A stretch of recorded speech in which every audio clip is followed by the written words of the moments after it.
जय श्री कृष्णा। पौराणिक काल से ही भगवान श्री कृष्ण की कहानियां या कृष्ण लीला बच्चों और बड़ों को बहुत पसंद आती है। भगवान श्री कृष्ण जी की कई कहानियां हम सभी के लिए ज्ञान का भंडार है। जैसा कि हम सभी जानते हैं, मार्गशीर्ष मास भगवान श्री कृष्ण को समर्पित है और इस मास में भगवान श्री कृष्ण की पूजा कथा एवं यमुना जी में स्नान करने से भगवान श्री कृष्ण प्रसन्न होते हैं एवं मोक्ष की प्राप्ति होती है। तो आइए सुनते हैं भगवान और उनके सच्चे भक्त की कहानी। एक कसाई था सदना, वह बहुत ईमानदार था। वो भगवान के नाम कीर्तन में मस्त रहता था। यहाँ तक कि मांस को काटते बेचते हुए भी वह भगवान नाम गुनगुनाता रहता था। एक दिन वह अपनी ही धुन में कहीं जा रहा था कि उसके पैर से कोई पत्थर टकराया। वह रुक गया। उसने देखा एक काले रंग के गोल पत्थर से उसका पैर टकरा गया है। उसने वह पत्थर उठा लिया, वह जेब में रख लिया, यह सोचकर कि यह मांस तोलने के काम आएगा। वापिस आकर उसने वह पत्थर मांस के वजन को तोलने के काम में लगाया। कुछ ही दिनों में उसने समझ लिया कि यह पत्थर कोई साधारण नहीं है।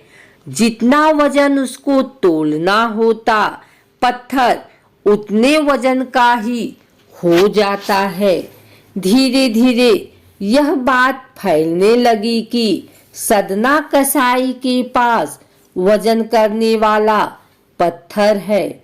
वह जितना चाहता है पत्थर उतना ही तोल देता है।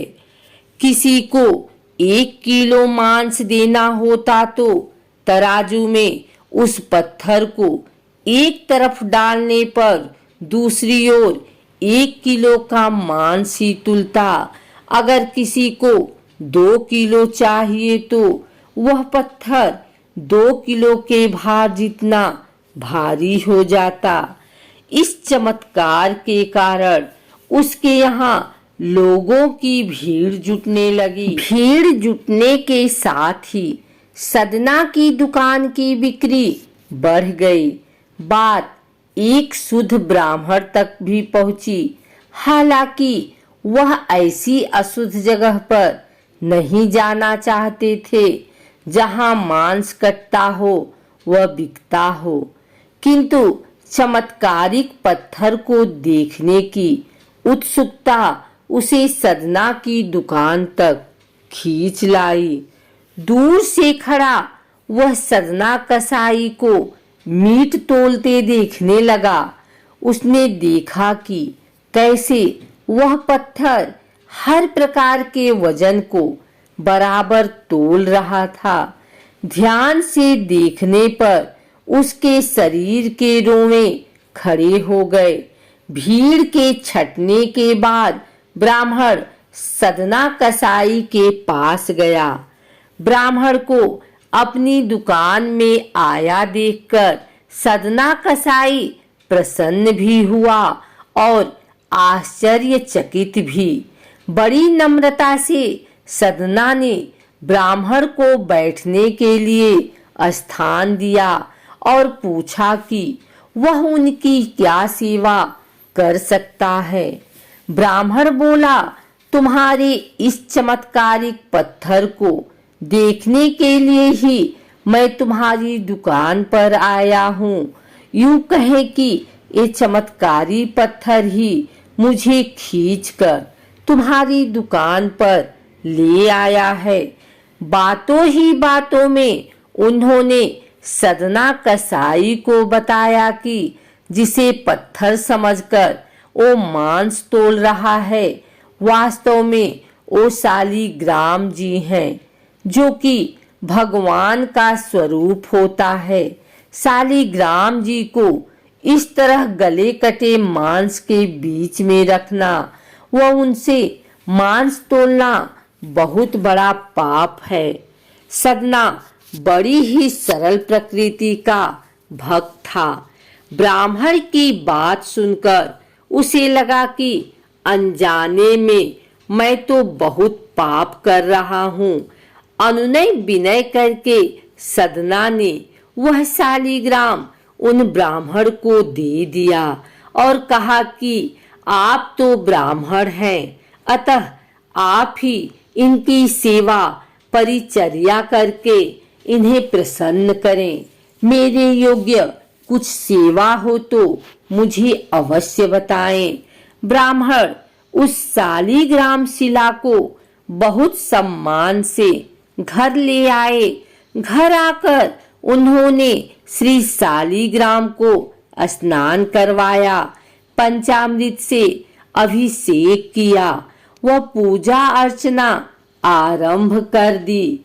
कुछ दिन ही बीते थे कि उन ब्राह्मण के स्वप्न में श्री शालिग्राम जी आए और कहा, हे ब्राह्मण, मैं तुम्हारी सेवाओं से प्रसन्न हूँ, किंतु तुम मुझे उसी कसाई के पास छोड़ आओ।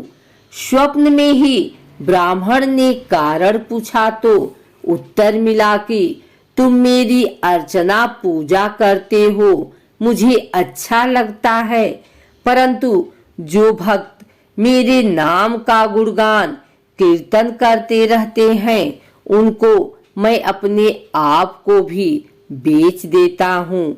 सदना तुम्हारी तरह मेरा अर्चन नहीं करता है, परंतु वह हर समय मेरा नाम गुनगुनाता रहता है, जो कि मुझे अच्छा लगता है, इसलिए तो मैं उसके पास गया था।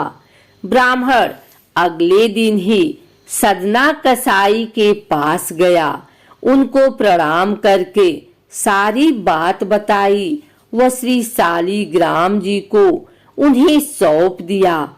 ब्राह्मण की बात सुनकर सदना कसाई की आंखों में आंसू आ गए।